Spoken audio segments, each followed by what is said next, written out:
Hello friends, welcome to home study channel. Home study channel में आप लोगों को स्वागत है। तो guys welcome back to our channel. And आज के वीडियो में हम लोग केमिस्ट्री की जो 4th चैप्टर एटॉमिक स्ट्रक्चर थे वो तो पहले दिन कुछ डिस्कस किए थे, जैसे कि डाल्टन्स एटॉमिक थ्योरी या फिर जो Thomson's models of the atom, then discovery of proton, discovery of electron and electron की प्रॉपर्टीज़। ये सब हम लोगों ने पहले क्लास में, प्रीवियस क्लास में डिस्कस कर चुके हैं। और आज के क्लास में हम लोग Bohr's atomic model and discovery of neutron, nucleus, then फिर इलेक्ट्रॉनिक कॉन्फ़िगरेशन कैसे होता है एक न्यूक्लियस में, देन इलेक्ट्रॉन, प्रोटॉन, न्यूट्रॉन, इसके बारे में हम लोग और भी डिस्कस करेंगे। तो पहला जो हमारा है कि बोर्स एटॉमिक मॉडल। पहला है बोर्स एटॉमिक मॉडल। तो बोर्स ने क्या किया था, जो रादरफोर्ड का atomic nuclear model of the atom हम लोगों ने डिस्कस कर चुके थे कि न्यूक्लियस को सेंटर में रख के इलेक्ट्रॉन उसके चार पास में रहते हैं। तो वही नील्स बोर ने उसी डेवलप किया रादरफोर्ड मॉडल को। In 1913 he proposed the atomic model. Okay, तो बोर्स मॉडल में क्या होता है, जो न्यूक्लियस में ये जो न्यूक्लियस है, न्यूक्लियस को मिडिल में रखकर इलेक्ट्रॉन इसके चार पास में इस तरीके से पार्टिकुलर ऑर्बिट में क्या होता है, रिवॉल्विंग करता है। ओके, जैसे कि according to the Bohr's model, electrons revolving around the nucleus occupy particular orbits which are called shell. ये जो के, एल, एम, एन, ये सब जो ऑर्बिट्स दिख रही है, इस तरीके से न्यूक्लियस को मिडिल में रख के इलेक्ट्रॉन क्या करते हैं, रिवॉल्विंग करते हैं। तो ये जो सेल है, पहला जो सेल है 1 2 3 4, इस तरीके से जो सेल है, इस तरीके का सेल का नाम दिया है इन्होंने K, L, M, N and so on. Okay, so each orbits और shell is associated with a fixed और definite amount of energy, hence the shells are called energy levels. मतलब ये जो के, एल, एम, एन जो सब एक एक सेल है, इस सेल में क्या होता है, एक एक तरह की अमाउंट ऑफ एनर्जी फिक्स्ड और डेफिनाइट अमाउंट और फिक्स्ड अमाउंट ऑफ एनर्जी यहाँ पर फिक्स रहते हैं। तो इस सेल्स को क्या कहते हैं, energy levels. The energy associated with energy levels increases as we go further away from nucleus। मतलब जो K सेल्स है, वो K सेल्स में सबसे कम एनर्जी होते हैं, देन फिर L में उससे ज़्यादा होता है, देन फिर M में उससे ज़्यादा है। तो ये इस तरीके से सो ऑन हो जाता है। ठीक है, ये तो हो गया बोर्स एटॉमिक मॉडल। नेक्स्ट हमारा जो है वो है कि discovery of neutron. Discovery of neutron में क्या है कि Rutherford concluded that virtually all of the mass of an atom is concentrated in its nucleus. मतलब न्यूक्लियस में क्या होता है, एटम का जो मास होता है, जो मास होता है वो सब न्यूक्लियस में ही रहता है। ये किसने बोला था, रादरफोर्ड ने। देन क्या है कि electrons have a negligible mass. It was believe that entire mass of the atom was because of the protons present in the nucleus. Okay, क्योंकि जो न्यूक्लियस में क्या क्या रहता है, न्यूक्लियस में रहता है प्रोटॉन और इलेक्ट्रॉन, तो चार पास में ही रहता है। ठीक है, तो इलेक्ट्रॉन का मास क्या होता है न्यूक्लियस में। तो रादरफोर्ड ने क्या बोला था कि न्यूक्लियस में एटम का सारा मास वहाँ पर ही रहता है। तो इलेक्ट्रॉन तो न्यूक्लियस को मिडिल में रखकर चार पास में रहते हैं उसका ऑर्बिट और सेल में, तो इलेक्ट्रॉन का मास नेग्लिजिबल माना जाता है। एंड जो पूरा मास होता है, जो न्यूट्रॉन रहता है, न्यूट्रॉन का जो प्रोटॉन रहता है, वो प्रोटॉन में सब एटम का मास वहाँ पर ही न्यूक्लियस का मास प्रेजेंट होता है। Rutherford found that except for a hydrogen atom, the atomic masses of other elements were more than the total mass of present in them. Therefore, in 1920, Rutherford predicted the presence of another subatomic particle in the nucleus of the atom. Okay. तो रादरफोर्ड ने 1920 में क्या किया कि another सब atomic particle, वो जो nucleus में जो मतलब एटम में जो न्यूक्लियस में और एक अनदर जो सब एटॉमिक पार्टिकल रहते हैं, मतलब न्यूट्रॉन्स रहते हैं। प्रोटॉन और न्यूट्रॉन तो रहते हैं न्यूक्लियस में, और ऑर्बिट सेल्स में क्या रहता है, इलेक्ट्रॉन। तो वो जो न्यूट्रॉन्स का डिस्कवर 1920 में रादरफोर्ड ने प्रेडिक्टेड किया था। In 1932, James Chadwick, an English physicist, discovered the subatomic particle called neutron. तो न्यूट्रॉन को फर्स्ट किसने डिस्कवर किया था? इन 1932 जेम्स चैडविक ने न्यूट्रॉन को डिस्कवर किया था। okay, for which he get the Nobel Prize in Physics in 1935. He found that the particle has no electrical charge, has a mass approximately equal to that proton. Okay, तो he found that the particle has no electrical charge, मतलब वो जो neutron को जो उसने discover किया था तो उसमें क्या होता है, उसमें इलेक्ट्रिकल चार्ज नहीं रहता है ना, has a mass approximately equal to that the proton, मतलब प्रोटोन में जितना ही मास है वो न्यूट्रॉन में भी उतना ही मास है। तो किसने डिस्कवर किया था, ये जो न्यूट्रॉन है, न्यूट्रॉन को डिस्कवर किया था जेम्स चैडविक ने इन 1932। ओके, तो ये जो न्यूट्रॉन को डिस्कवर किया था, ये जो न्यूट्रॉन का प्रॉपर्टीज़ है, प्रॉपर्टीज़ क्या क्या है कि न्यूट्रॉन्स का प्रॉपर्टीज़ है, a neutrons carries no charge that is electrically neutral, मतलब न्यूट्रॉन्स में कोई चार्ज नहीं होता है, तो ये क्या होता है, इलेक्ट्रिकली न्यूट्रल होता है। एंड इसका जो मास होता है, ये मास होता है मतलब प्रोटॉन के मास के बराबरी होता है, जैसे कि the mass of the neutron is 1.675 into 10⁻⁻27 kg। ये हो गया न्यूट्रॉन का प्रॉपर्टीज। नेक्स्ट है the nucleus and the extra nuclear reason, मतलब जो एन एटम कंसिस्ट 3 फंडामेंटल सब एटॉमिक पार्टिकल, तो न्यूक्लियर एटम्स में क्या क्या रहता है, जो 3 सब फंडामेंटल जो सब एटॉमिक पार्टिकल रहता है वो क्या क्या है, जो electron, proton and neutron. And structurally N atom is divided into 2 regions, that is the nucleus and extra nuclear region, मतलब जो मिडिल में रहते हैं वो है न्यूक्लियस एंड उसके 4-5 जो सेल में रहते हैं वो हो गया क्या, extra nuclear region. Okay, and nucleus में क्या क्या रहता है, ये जो न्यूक्लियस है इस न्यूक्लियस में रहता है कि जो प्रोटॉन एंड न्यूट्रॉन होता है, proton and neutron, and the proton and neutrons are collectively known as nucleons. तो ये जो प्रोटॉन और न्यूट्रॉन को क्या कहते हैं, न्यूक्लियंस कहते हैं। ठीक है, न्यूक्लियंस कहते हैं। Almost the entire mass of the atom is concentrated in the nucleus since electrons have negligible mass. The positive charge of the nucleus is due to the protons present in it as neutrons carry no charge. तो वो जो nucleus है, उस nucleus में positive charge carry करता है, क्योंकि जो प्रोटॉन है वो होता है पॉजिटिव चार्ज, एंड जो न्यूट्रॉन रहता है वो neutron carry no charge, neutron में कोई चार्ज नहीं रहता है, एंड प्रोटॉन तो है पॉजिटिव, तो न्यूक्लियस क्या होता है, पॉजिटिव होता है। एंड ये तो हो गया द न्यूक्लियस। एंड नेक्स्ट क्या है, द एक्स्ट्रा न्यूक्लियर रीजन। जो एक्स्ट्रा न्यूक्लियर रीजन है, मतलब प्रोटॉन एंड न्यूट्रॉन का छोड़कर भी जो एक्स्ट्रा न्यूक्लियर रीजन है वो क्या है, electron. The extra nuclear region of an atom contains the electron that's revolve around the nucleus of the atom is definite orbit. In an atom the number of proton inside the nucleus is equal to the number of electron revolving around it, मतलब एक atom में जितना proton रहता है, nucleus के अंदर जितना proton रहता है उसका सेम नंबर इलेक्ट्रॉन उसके 4 पास रिवॉल्व करता है। ठीक है, hence atom is electrically neutral, मतलब यहाँ इलेक्ट्रॉन क्या होता है, नेगेटिव चार्ज, एंड प्रोटॉन क्या होता है, पॉजिटिव चार्ज, एंड इलेक्ट्रॉन और प्रोटॉन का जो नंबर है वो तो सेम हो गया। तो इसी कारण से एक जो एटम होता है वो इलेक्ट्रिकली न्यूट्रल होता है। ठीक है, the location, symbol, mass and charge of electron, proton and neutrons are summarised in table. यहाँ पर जो इलेक्ट्रॉन, प्रोटॉन एंड न्यूट्रॉन का चार्ज, मास जो दिया हुआ है, एंड लोकेशन कहाँ का है, तो इलेक्ट्रॉन को किस सिंबल से डिनोट करते हैं, ई माइनस। ओके, इसका जो चार्ज है, ये चार्ज है -1.60 into 10⁻⁻19 coulomb. Mass of the particle is 9.11 into 10⁻⁻31 kg। And ये लोकेशन क्या है, ये जो इलेक्ट्रॉन का लोकेशन है ये है outside the nucleus, extra nuclear part. Okay, next है प्रोटॉन। प्रोटॉन का सिंबल है P, एंड इसका चार्ज है 1.60 into 10⁻⁻19 coulomb, and mass of the particle is 1.672 into 10⁻⁻27 kg। And इसका लोकेशन क्या है, inside the nucleus. And neutron क्या है, न्यूट्रॉन का सिंबल है N, एंड ये तो नो चार्ज हो गया, एंड इसका जो मास है ये तो प्रोटॉन का बराबरी है 1.675 into 10⁻⁻27 kg, and location in the atom inside the nucleus. Proton and neutron is inside the nucleus and electron is outside the nucleus, that is extra nuclear part. बस ये हो गया। नेक्स्ट हम लोग जो देखेंगे वो है कि कॉम्पोजिशन ऑफ द न्यूक्लियस।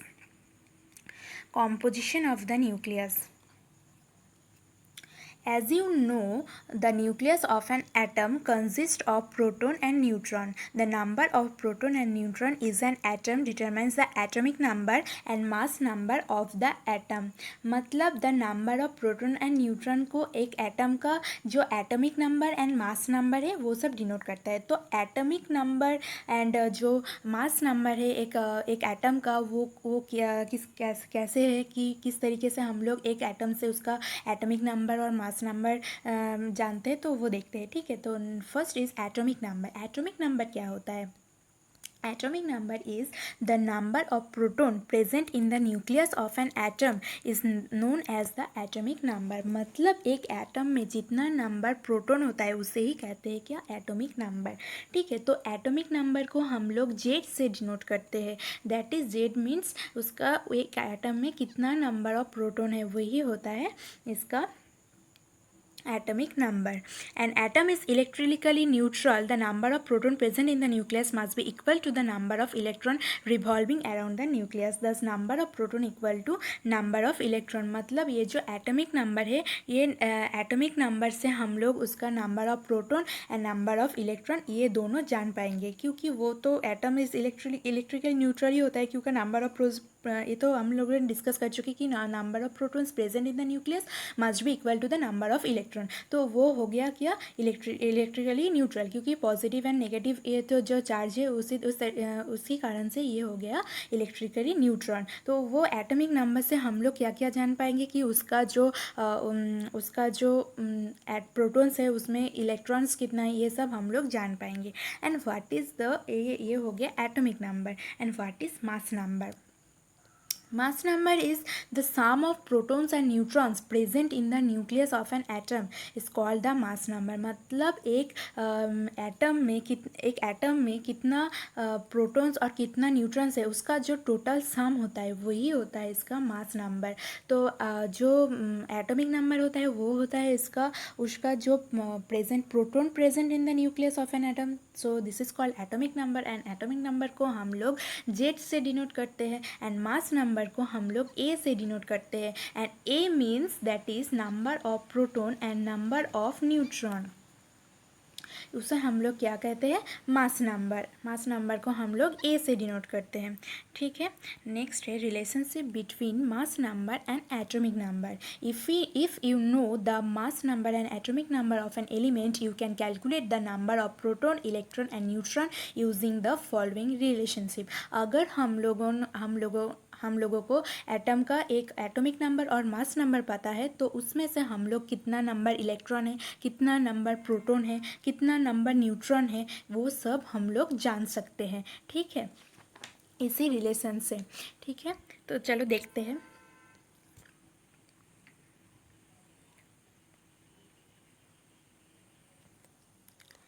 तो एटॉमिक नंबर होता है क्या? Number of protons and number of electrons. मतलब प्रोटॉन का नंबर जितना होता है इलेक्ट्रॉन का नंबर भी उतना होता है. मास नंबर क्या होता है? Mass number number of proton plus number of neutrons.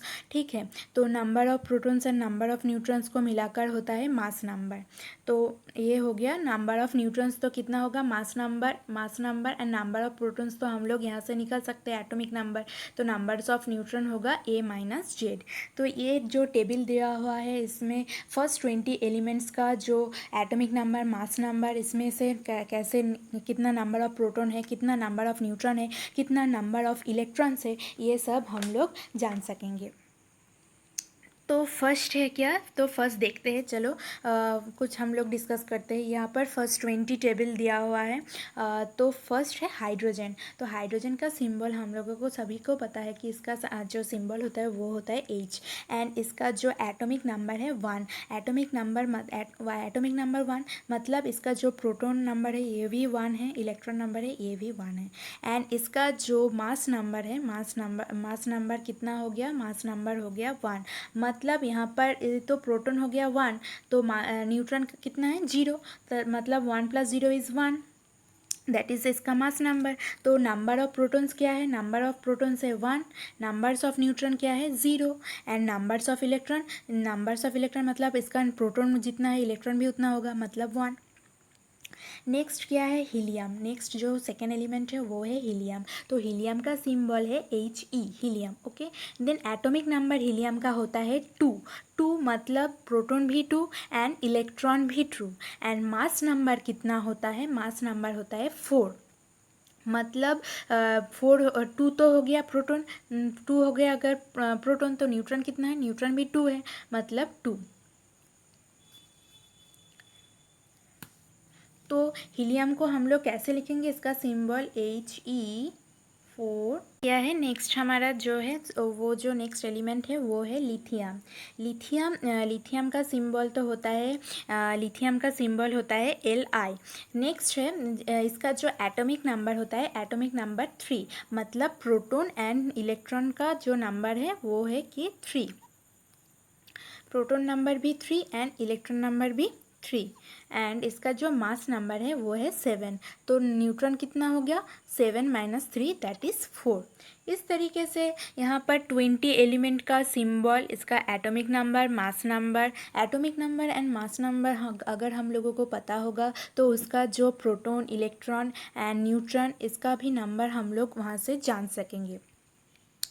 ठीक है, इस यहाँ पर देखो, यहाँ पर 20 एलिमेंट दिया हुआ है। नेक्स्ट है symbolic representation of an element. Symbolic representation of an element. तो सिंबॉलिक हम लोग ये जो atomic number and mass number को एक एलिमेंट को कैसे सिंबॉलिक रिप्रेजेंट करके लिखेंगे। ठीक है, तो जैसे कि यहाँ पर एक एग्जांपल दिया हुआ है, एक हम लोगों ने बोला कि हीलियम He4 2, मतलब 4 उसका होता है मास नंबर एंड 2 होता है उसका एटॉमिक नंबर। मतलब मास नंबर को हम लोग इस तरीके से ऊपर में लिखेंगे एंड जो एटॉमिक नंबर है उस एटॉमिक नंबर को हम लोग इस तरीके से नीचे लिखेंगे।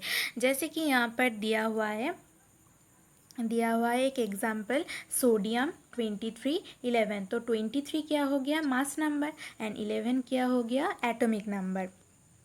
तो एटॉमिक नंबर 11 मतलब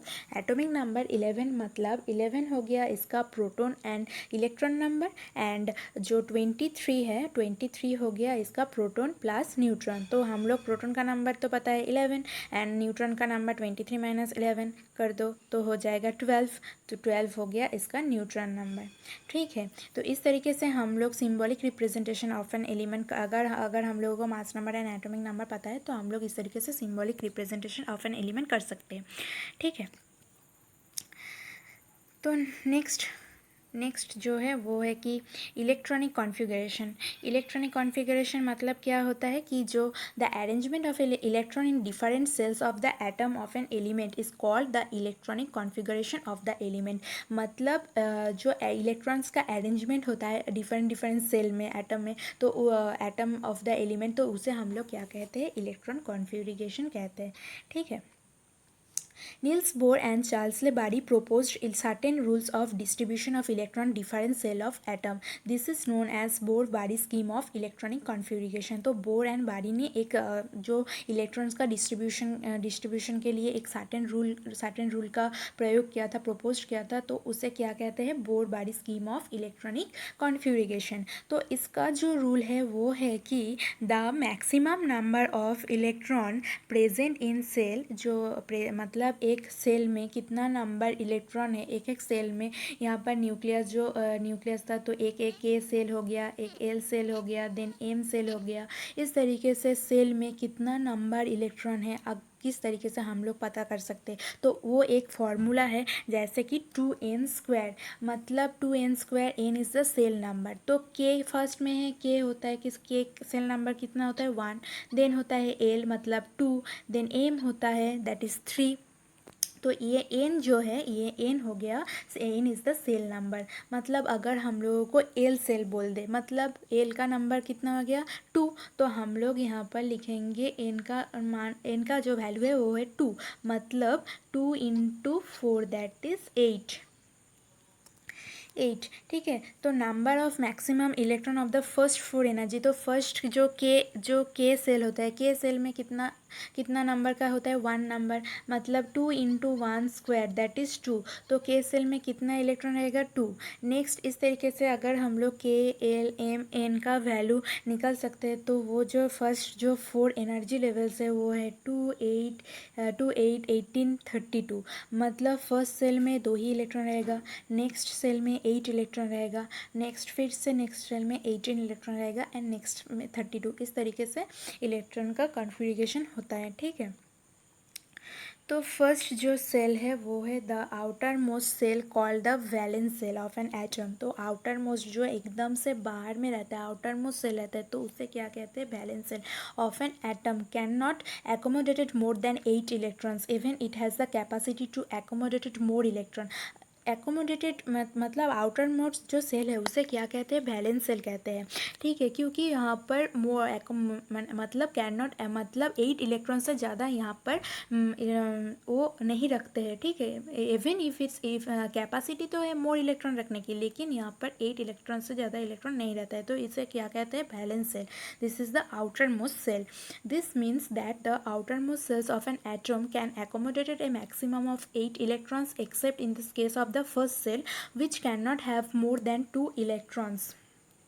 ओके, तो क्या हुआ है, तो यहाँ पर देखो, let's understand the above rules by taking of the following example. तो एग्जाम्पल लेके देखते हैं कि कैसे किस तरीके से इलेक्ट्रॉन का कॉन्फ़िगरेशन होता है। ये तो हो गया फॉर्मूला के तरीके से हम लोग बोल दिए, लेकिन एग्जाम्पल लेके देखते हैं कि कैसे किस तरीके से रहते हैं, ठीक है। तो फर्स्ट जो है वो है hydrogen has 1 electron which occupies the first shell, मतलब एक ही इलेक्ट्रॉन रहते हैं, तो एक इलेक्ट्रॉन रहेगा तो वो तो फर्स्ट ही सेल में, मतलब के सेल में ही रहेगा, ठीक है। के सेल में नंबर ऑफ इलेक्ट्रॉन होता है 2, मैक्सिमम 2, और यहाँ पर तो एक ही है, तो ये तो फर्स्ट सेल में ही रहेगा। Next helium has 2 electrons which are accommodated in the first shell. तो हीलियम का भी इलेक्ट्रॉन है 2, तो ये भी तो फर्स्ट सेल में ही रहेगा, क्योंकि मैक्सिमम नंबर ऑफ इलेक्ट्रॉन यहाँ पर 2 ही है फर्स्ट सेल में।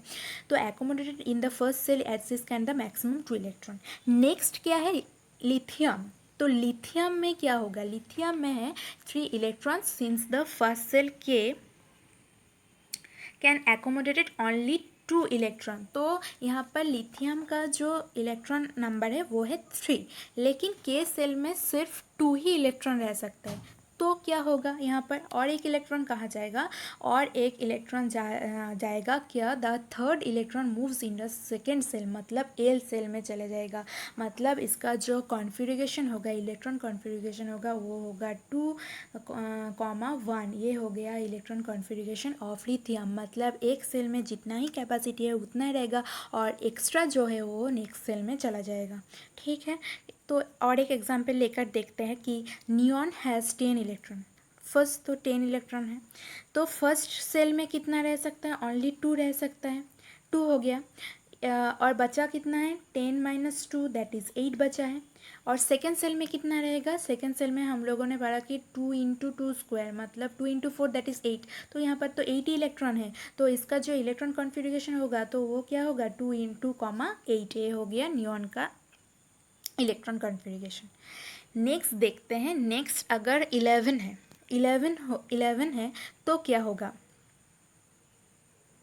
11 है तो फर्स्ट सेल में तो 2 ही रहेगा, ठीक है, क्योंकि फर्स्ट से के सेल में कैपेसिटी 2 होता है। नेक्स्ट जो कैपेसिटी होता है वो होता है 8, तो 8 + 2 हो गया 10। फिर एक इलेक्ट्रॉन बच गया, तो एक इलेक्ट्रॉन कहाँ जाएगा, एक इलेक्ट्रॉन फिर से नेक्स्ट सेल में चला जाएगा, ठीक है। तो इसका जो कॉन्फ़िगरेशन होगा, इलेक्ट्रॉन कॉन्फ़िगरेशन होगा, वो होता है 2, 8, 1। This is because the second shell in atom can not accommodate more than 8 electron. यहाँ पर तो सिर्फ 8 इलेक्ट्रॉन रह सकता है, तो एक इलेक्ट्रॉन फिर से नेक्स्ट सेल में चला जाएगा। इस तरीके से पोटेशियम का भी 19 है, तो फर्स्ट सेल में 2 रहेगा, फिर 8 रहेगा। इस तरीके से इसका जो कॉन्फ़िगरेशन होता है, जैसे कि पोटेशियम का इलेक्ट्रॉन जो कॉन्फ़िगरेशन है वो है 2, 8, 8, 1। The atomic structure of the first 20 element at the given figure. मतलब यहाँ पर जो फर्स्ट 20 एलिमेंट है वो यहाँ पर दिया हुआ है, ठीक है। जैसे कि हाइड्रोजन, हीलियम, लिथियम, ये सब इलेक्ट्रॉन कॉन्फ़िगरेशन है, ये सब टेबल है। तो इस तरीके से यहाँ पर the atomic structure of the first 20 element यहाँ पर दिया हुआ है कि हाइड्रोजन में 1 प्रोटॉन रहता है, हीलियम में 2 proton 2 neutron, 3 proton and 3 neutron. इस तरीके से यहाँ पर जो फर्स्ट 20 एलिमेंट है, इस 20 एलिमेंट का जो एटॉमिक स्ट्रक्चर है यहाँ पर दिया हुआ है। ठीक है, नेक्स्ट है कि the electronic configuration of the first 20 element. तो हम लोग ने वहाँ पर डिस्कस कर चुके हैं, पहले प्रीवियस पेज में डिस्कस कर चुके हैं कि किस तरीके से रहते हैं, एक्सप्लेन कर चुके हैं। तो यहाँ पर फिर से एक बार देख लो, हाइड्रोजन में एटॉमिक नंबर 1 है तो उसका जो इलेक्ट्रॉन वहाँ वो तो 1 ही होगा। ठीक है, तो वो के सेल में, हीलियम भी के सेल में ही हो जाएगा, 2 है। लेकिन लिथियम का 3 है तो वो के एल में चला जाएगा। इस तरीके से फर्स्ट 20 एलिमेंट का फर्स्ट 20 जो एलिमेंट है इस तरीके से यहाँ पर दिया हुआ है। ठीक है, इस कैल्शियम पोटाशियम का 20 है तो के एल एम एन, इस तरीके से इलेक्ट्रॉन कॉन्फ़िगरेशन होता है यहाँ पर। तो आज का चैप्टर, ये जो चैप्टर है यहाँ पर ही ख़त्म होता है। एटॉमिक स्ट्रक्चर जो चैप्टर है ये आज यहाँ पर ही ख़त्म होता है। तो हम लोगों ने पूरा atomic structure, atomic number, mass number, electron number, proton number, neutron number, किस तरीके से इलेक्ट्रॉन कॉन्फ़िगरेशन होता है, किस फॉर्मूले से होता है, वो सब हम लोग डिस्कस कर चुके हैं। एंड नेक्स्ट क्लास में हम लोग जो 5th चैप्टर है लैंग्वेज ऑफ केमिस्ट्री, वो हम लोग स्टार्ट करेंगे। तो आज के लिए बस इतना ही। अगर मेरी वीडियो आप लोगों को अच्छी लगती है तो please click on the like button and share my video, and thank you.